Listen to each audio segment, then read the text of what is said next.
Welcome back to the Deep Dive. It is really good to have you here with us. Good to be here.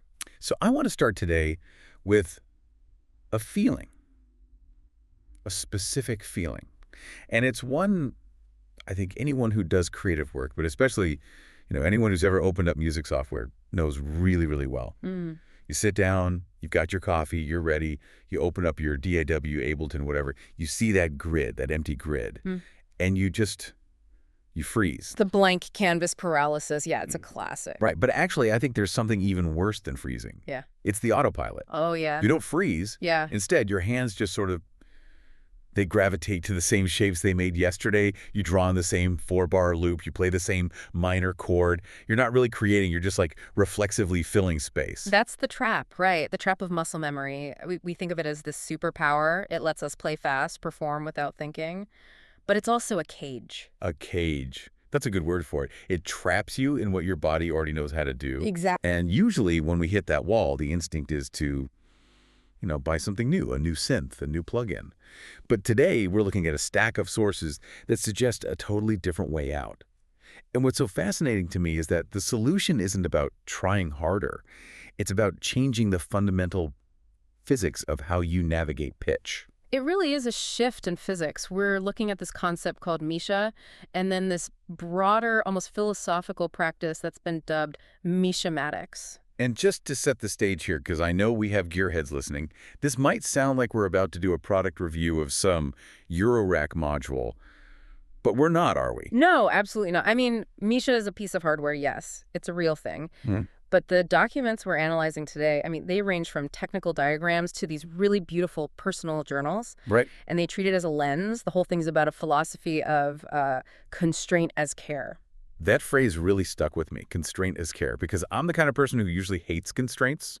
I want all the options. I want the pro version of everything. We all do. But the argument here is that the box, the limit, is actually what takes care of you when you're creatively just empty. Precisely. We're going to explore how turning over some control to a system doesn't make you a robot. It might actually make you more human in your playing. Okay, so let's get into the mechanics. We have to establish the ground rules because this is a little mind-bending if you've only ever played, say, a piano. The core idea is relative motion. What does that even mean? Okay, the best way to think about it is navigation. Imagine you're getting around a city. A traditional paper map deals with absolute locations. The library is at 5th and Main. Okay. That is a piano. Middle C is always middle C. It's a fixed address. Right. It's geography. It never moves. I can find it with my eyes closed. Exactly. But now, imagine you're using GPS navigation, the turn-by-turn voice instructions. The GPS doesn't say, go to 5th and Main. It says, turn left, then drive 3 blocks. Right. That instruction, drive 3 blocks, is relative.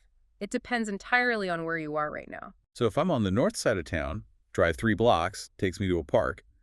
If I'm on the south side, the same instruction takes me to the river. That is exactly it. And Misha uses that same logic for melody. The buttons on this thing don't say C or G. They say +1, +3, -2. You're inputting distance and direction, not a destination. Okay. I have to play the skeptic for a second. Honestly, that sounds incredibly confusing. If I press a button that says +3, I don't know what note I'm going to hear. Not unless you're doing lightning fast math in your head. You're just telling the system, move 3 steps up the scale from wherever you are right now. If you're on a C and hit +1, you get D. If you're at an E and you hit +1, you get F. So the finger movement is identical. Identical, but the result shifts based on context. So it completely severs the link between my finger does this and... And the speaker does that. Yes, it breaks that link. Yeah. And it's worth noting, this isn't a brand new idea. The sources trace this back to a rare kind of cult classic instrument called the Samchillion. The Samchillion. Sounds like a sci-fi villain. Chuckles and death. But the philosophy was the same. What if you could pick a scale, say F-sharp pentatonic, and then your fingers just dictate the shape of the melody, regardless of the key? And that leads to this aha moment in the documents about melodic contours. Yeah. Because if I learn a pattern on a piano in C major, my hand makes a certain shape. To play that in F-sharp major, my hand has to completely contort. I have to physically relearn it. Right, you have to transpose it in your brain and in your muscle tissue. But with this relative system. With relative motion, the shape of the melody, the contour is the primary thing. You learn a pattern like up 2, down 1, up 3, and you can apply that to any scale, any key instantly.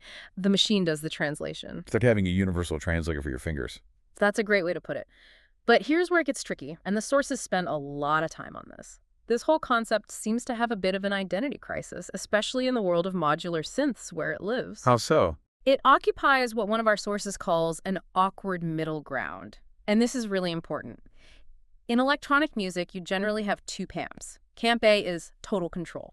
You have a keyboard, you play the note you want, you are the god of the song. Right. My intention goes in, sound comes out. Then there's Camp B randomness, sequencers, probability, random voltage. You press go, and the machine makes bleep bloop noises for you. The happy accident machines. The I'm a genius because I plugged this cable into that hole and walked away approach. Exactly. But Misha isn't either of those. It doesn't generate music on its own. If you don't touch it, it's silent, it needs you. But it also doesn't store your intention like a normal keyboard. You can't just memorize, press this button for a C. So people get frustrated. They get frustrated. They ask, is it a tool or is it a toy? Is it random or is it an instrument? It's in the uncanny valley. It requires your input, but it scrambles the output just enough to disorient you. And the source answers that confusion with a pretty heavy phrase. They call it an instrumented system for thinking. An instrumented system for thinking. Wow. Let's chew on that. That sounds like something out of a PhD thesis. It is a bit dense, but what it means is that the instrument forces you to think differently while you play. You can't autopilot this thing. Because the pitch is relative, you have to listen continuously just to know where you are. Oh. If you stop listening for a second, you're lost. You have no idea if the next note will be higher or lower unless you heard the one before it. So you're not recalling a pattern from memory. You're discovering it in real time. Yes. You're navigating a data stream. It forces a level of alertness that's actually, quite rare in electronic music. We're used to drawing dots on a screen and checking our phones. Yep. This demands your presence. Which brings us to the more, I guess, lifestyle aspect of this. The sources introduced this term, Misha-matics. I have to be honest, when I first read that, I kind of rolled my eyes. I can see that. I thought, okay, here comes the marketing jargon. But it's described as a practice, almost like yoga or something. It really is. This is where we pivot from talking about a piece of plastic to talking about a mindset. The sources describe Misha-matics not as a way to make pop hits, but as a research corpus. A research corpus. That implies data, study. It implies your music sessions aren't just about making tracks or content, they're experiments. The practitioner treats every session as a data point. They log the scale, the tuning system, the constraints. The goal isn't just to make a banger, it's pattern recognition. They're asking, what happens to my brain if I only use this 6-note scale for a whole week? And this connects right back to constraint is care. I found this part of the reading really moving, actually. We usually fight constraints. We want infinite options. We think freedom is having every sound in the universe. But that freedom is paralyzing. It's the paradox of choice. If you can do anything, you often do nothing. Or you spend 3 hours picking a kick drum and 0 minutes writing a melody. Right. So Misha-matics flips that. It says you don't have to decide what notes are available. The system does that. You just have to decide how to move through them. It just drastically reduces the cognitive load. It reduces the cost of starting. I love that idea. You don't have to invent the universe from scratch. You just have to navigate the room you're already in. And it's a form of emotional regulation for your creative process. Instead of needing to be a brilliant composer every single day, which is exhausting, you just need to be a steward of the system. You show up, you operate the machine, and you listen to what it gives you. But there's a tension here with modern culture, right? Everything today is about speed, viral clips, 15-second intros. This practice, it seems agonizingly slow. It is slow, and the sources are very upfront about that. One document notes that this practice doesn't scale virally. It doesn't flatten complexity. It's about doing the same thing over and over again to find depth. They talk about focusing on a small, intentional subset of scales. Instead of exploring 10,000 sounds, you explore one logic system until you understand it in your bones. It's the difference between being a tourist who visits 10 cities in 10 days and someone who lives in one neighborhood for 10 years. That's a perfect analogy. The tourist sees the sights, but the resident knows where the cracks in the sidewalk are. Misha-matics is about living in that neighborhood. Okay, so we have the philosophy, we have the why. Mhm. But the part that really blew my mind was the how. There's a specific workflow described in these notes, a human-machine loop, that takes this from an abstract theory to something physical, they call it. Well, the term they use is cyborg jazz. Cyborg jazz, I love that tag. And the workflow is fascinating because it involves a step most electronic musicians would actively avoid because it just sounds like work. Walk us through it, because it starts out pretty normal, then it takes a hard left turn. Okay, step one. Hmm. You perform with the system, you use the Misha interface, you trigger these interval gestures we talked about. You're basically jamming with math. Okay, so you're getting these melodies that you probably wouldn't have thought of yourself because you're navigating by rules, not by muscle memory. You get these weird jumps, strange phrases. Right. Step two, you record the result, capture the MIDI data, all standard stuff so far. Okay. But step three is the crucial one. You take that recording and you force yourself to learn how to play it back on a traditional instrument. In the source material, the practitioner uses an electric bass or a guitar. Wait, I want to make sure I get this. They use the computer to generate a melody based on math, and then they sit down and force their human hands to learn that computer-generated line. Yes, and that step is what closes the loop. Why? I mean, why not just use the recording? If the computer played it perfectly, why struggle to learn it on a bass? That sounds like unnecessary friction. Because the friction is the entire point. It forces the musician to reckon with physical feasibility. One source says, some melodies feel inevitable, others feel barely playable, both are instructive. Ah, I see. Because the computer doesn't care about your fingers. Yeah. It doesn't care that a jump from a low E to a high C is physically awkward or requires a huge stretch. Exactly. The interval logic might create a phrase that results in this weird, uncomfortable hand shape. And when you force your hands to play that, you are actively breaking your own muscle memory. You're teaching your hands shapes they never would have found on their own. That is wild. It's like using the machine to expand your own physical vocabulary. You're letting an algorithm be your music teacher. It creates what they call instrument memory. You aren't just programming a computer, you are using the computer to teach your body. It bridges that gap between the abstract world of code and the embodied world of, sweat and calluses. It really challenges that idea that computer music is somehow separate from real music, or that using these tools is cheating. This practice just mashes them together until they're indistinguishable. And it highlights a specific kind of person who is drawn to this. The sources describe the practitioner not as a user or a consumer, but as a steward. A steward. That's a very specific word. It sounds almost religious. Devotional was another word they used. It is devotional in the sense of dedication to a practice. The goal isn't a finished product for Spotify. The goal is pattern recognition over time. The steward is testing the edges of the system. What recurs? What fails? They're trying to find the truth of the system itself. There's an interesting dynamic mentioned about the different types of people needed for this to work. It's not just one person in a room. You have the systems thinkers and the performers. Yes, the sources imply a balance is needed. You have the people who map every scale, who ensure mathematical completeness, let's call them the architects. But then you need the performer, the person who actually lives in the house the architect built. And the performer might find things the architect never intended. Always. The architect might say, here's a perfectly logical scale, and the performer says, yeah, but it has no groove, or it sounds awful when you play it fast. But the architect ensures legibility.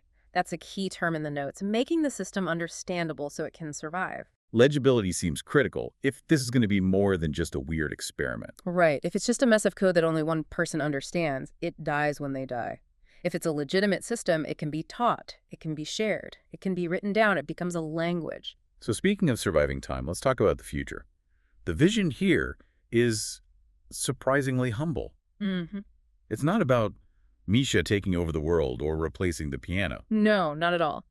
The aspirational vision in these texts is that this isn't about mass adoption. It's not about replacing human judgment with AI. It's about amplifying human judgment. Amplifying judgment, that's a nuanced distinction. Well, think about it. If the machine handles the note selection based on rules you chose, your judgment shifts to higher level things.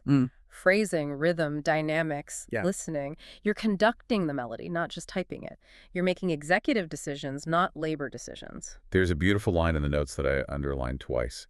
The idea that an instrument can wait for the players willing to reorganize how they listen. That is profound, isn't it? We usually think instruments are passive tools. A hammer is a hammer. But this suggests that complex instruments have a gravity of their own. They sit there waiting for someone to come along who has the patience to understand them. It really pushes back against the disposability of modern tech. We buy a synth, play with the presets for a month, get bored, and sell it. Right. Misha suggests that the boredom is the barrier you have to break through to get to the real music. Exactly. The boredom is just the failure of your old patterns. The new patterns are on the other side of that. So if we zoom out, Mm. what does this mean for the listener? For the person who just has a laptop and a MIDI controller? Yeah, They probably aren't going to go out and buy this very specific hardware. absolutely. There's a takeaway. It means you can build your own Mishamatics even without the hardware. It's a challenge to find your own support structures. How can you use rules to free yourself? Give us an example. How do I do this at home, today, without spending any money? Okay, here's a recipe. Decide that for the next month, you are only allowed to play the black keys on the piano. That's a pentatonic scale. But here's the constraint. You can never play two notes that are right next to each other. You have to skip at least one key every time you move. Okay, that sounds annoying.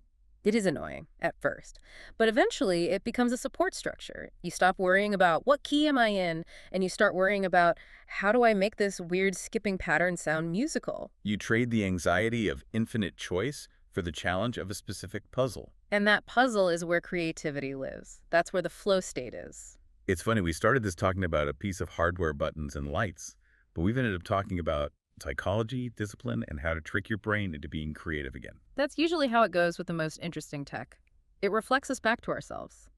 Misha isn't just a sequencer, it's a mirror for your listening habits. If you have lazy habits, it will expose them immediately. A mirror for your listening habits. I think that's the key. Misha offers a way out of the grid by replacing notes with intervals and replacing composition with curated constraints. It challenges us to stop trying to control every micro detail and instead design systems that we can inhabit. So here's a final thought to leave you with. It's something that kept popping up in my head while reading this stuff.